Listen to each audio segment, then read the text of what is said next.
Now, recently, on a variety of videos in the comments section, there's been a glut of traditionalists slinging mud, calling people names, and I'm not going to name specific names of the people doing it, but there's been a plenty, put it that way, and names ranging from asshole, twat, homosexual, degenerates, everything you can imagine under the sun. It also shows you the strength of their position and their arguments. But the funny thing is, what's so conspicuous about all of the, well, when they're arguments at all, and not just name-calling, arguments of the traditionalists, is women are sort of glossed over. So they like to blame a small group of men, a very small group of men going their own way, for quote-unquote turning their backs on their biological imperatives and prescriptions. But we have nothing to do with the mass of divorce filings that took place in the 70s and basically continued more or less unabated. We have nothing to do with that. So let's talk about the concept of Pandora's box, and Barbara Ross has talked about that in the past. When the metaphorical lid to Pandora's box was ripped open, I think Barbara Ross, I'm paraphrasing, put it once, wrenched away with such force that it's never coming back. It wasn't men, well, it's complicated, but it certainly wasn't men who are responsible for the consequences. Men going their own way, or other men, did not force women to get divorced en masse. They didn't force women to take advantage of social welfare programs. They didn't force women, men have not forced women to take advantage of government quota systems, and men have not forced women to, quote-unquote, abandon the nuclear family. Women chose to do that. I'm going to say it slowly. Women, with the freedoms they had gained, chose to abandon the nuclear family and take advantage of all the perks and cookies that were given to them as a consequence of politicized feminism. That's what happened. Men are not to blame here, and you can sit around calling us and other men names all you want, but first off, most of us weren't alive at the time, and a couple of hundred or 1,000 men who've chosen to go their own way, were certainly, these men are not responsible for the masses of women out there in the world, not just in the United States, getting divorce after divorce. It's just so conspicuous how they just gloss over that. Women have no responsibility in this. It's all on the man. Now, Barbarossa, and I'll post a link, made an excellent video a while back on how the cycles of traditionalism and how they lead to feminism. I suggest everyone watch that. The reason being that paternalism, patriarchy, is often cited as the building block of civilization. And guess what?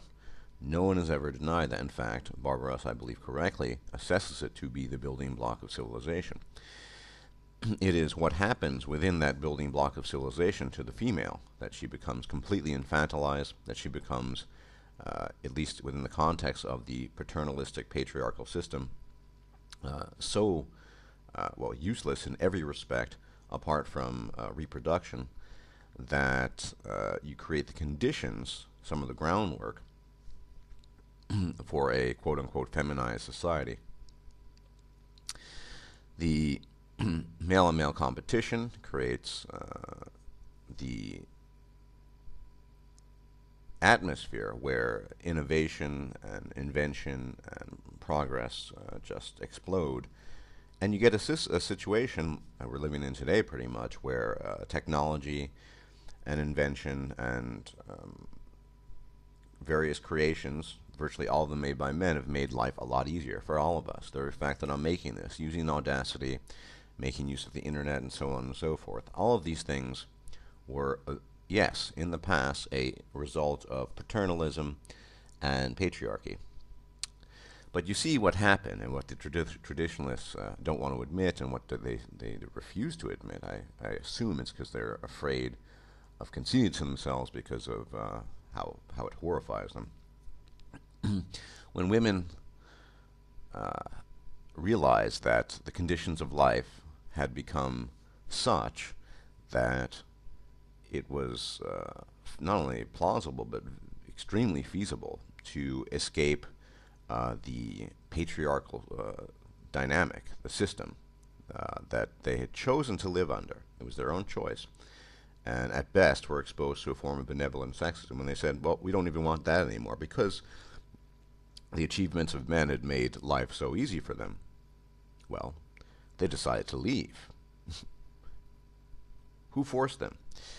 No one. They saw advantages in a new form of civilization, a modernized, mechanized, comfortable civilization where they were not constantly exposed to danger, and they took advantage of it.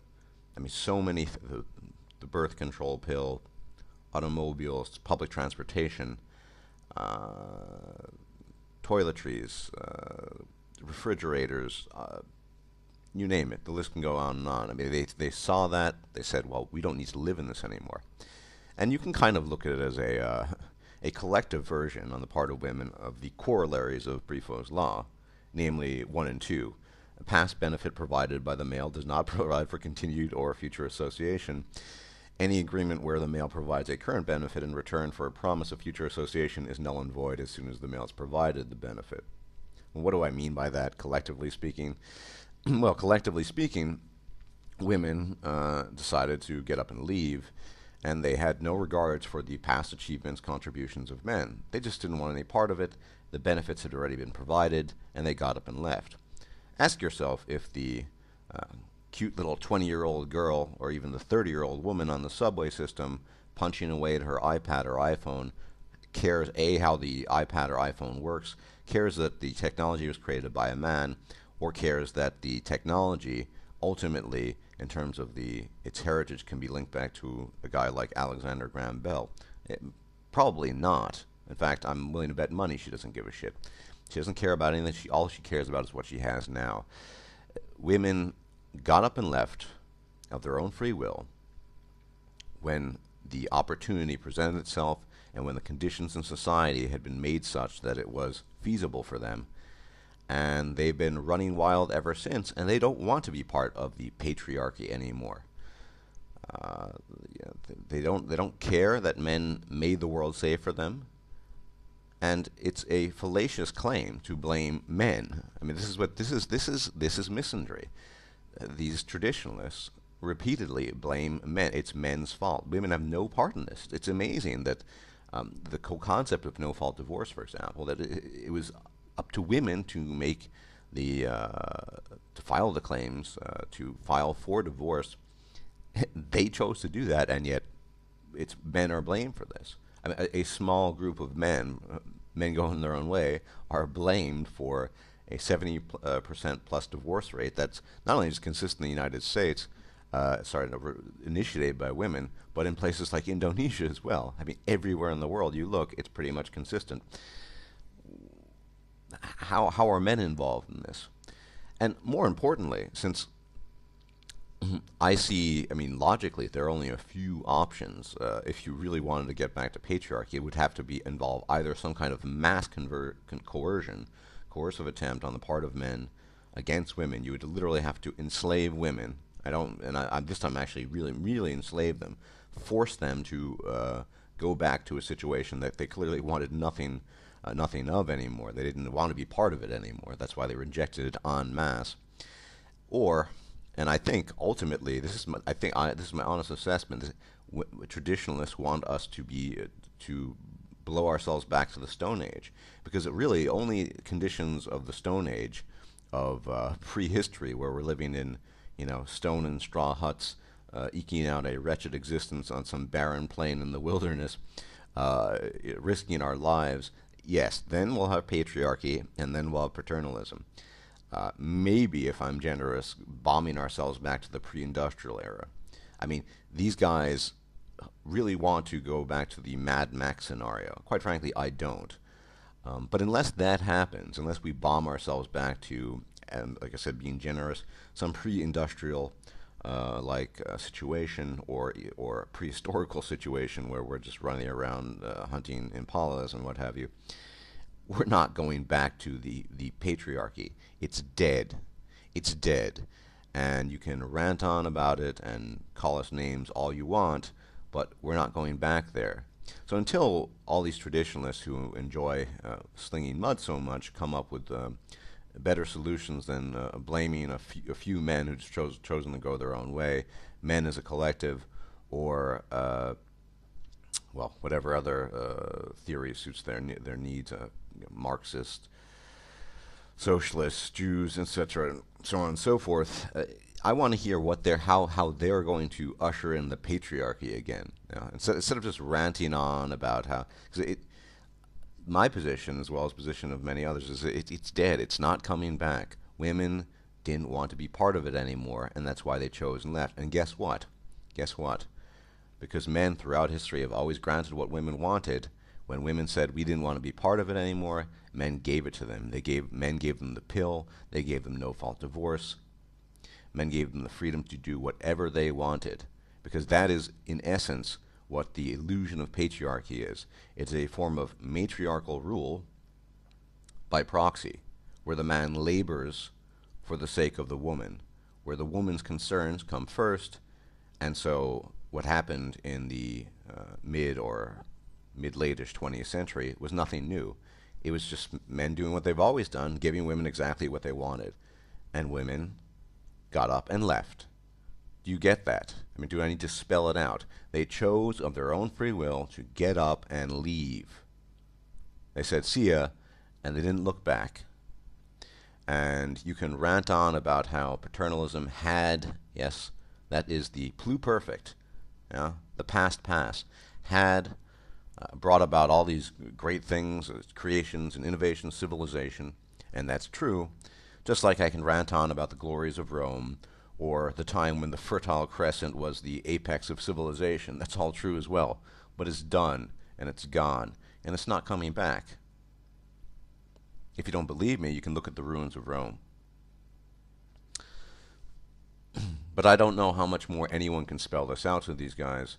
They simply insist on blaming men collectively, and specifically men going their own way. We have no influence whatsoever on the masses of women getting divorced, taking advantage of alimony, and just basically doing their own thing without any sort of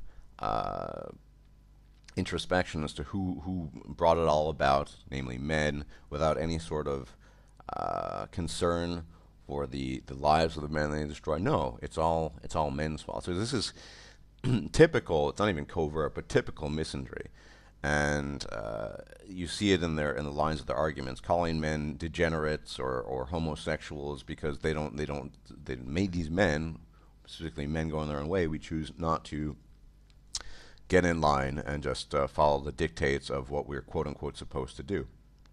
So, yeah, Pandora's box. Yeah, the lid has been wrenched forth. We cannot put the lid back on.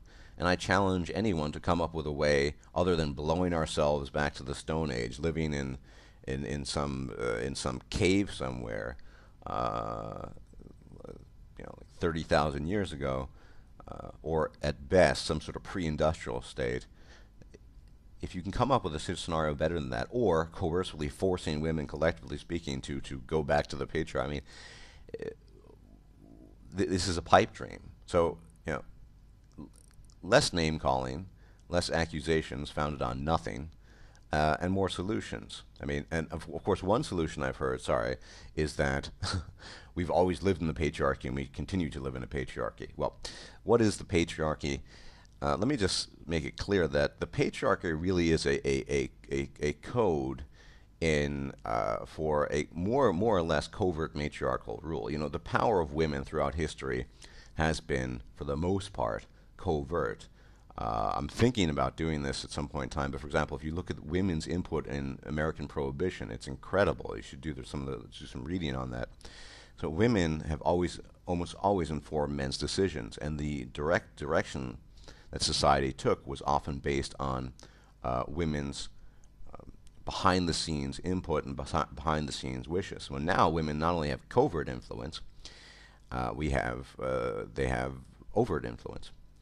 Gynocentrism has always been present, and the patriarchy was no exception. Men did have the tools, or more the authority to exercise certain things, but it was all done in the service of women. Yes, gynocentric. So all you patriarchs out there, you're just as gynocentric as all the rest. Serve the women's. Anyway, it's a bit of a rant, but yeah, we're not going back to the patriarchy. It's done. You know, like the dinosaurs. The dinosaurs once ruled the earth. They were fierce. They had T-Rex and Allosaurus, fearsome predators. It's done. They're not coming back.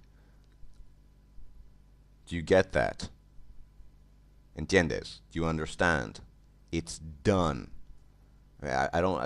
What scenario can you come up with? What scenario can you come up with where the patriarchy comes back? Other than blowing ourselves back to the Stone Age, to some Mad Max wasteland, yeah, we'll get paternalism again. I mean, yeah. Anyway, you come up with some solutions, you traditionalists, nice traditionalist folk, and we'll just continue doing our own thing. And your solutions, I would suggest, really actually have to be effective and actually have to be realistic.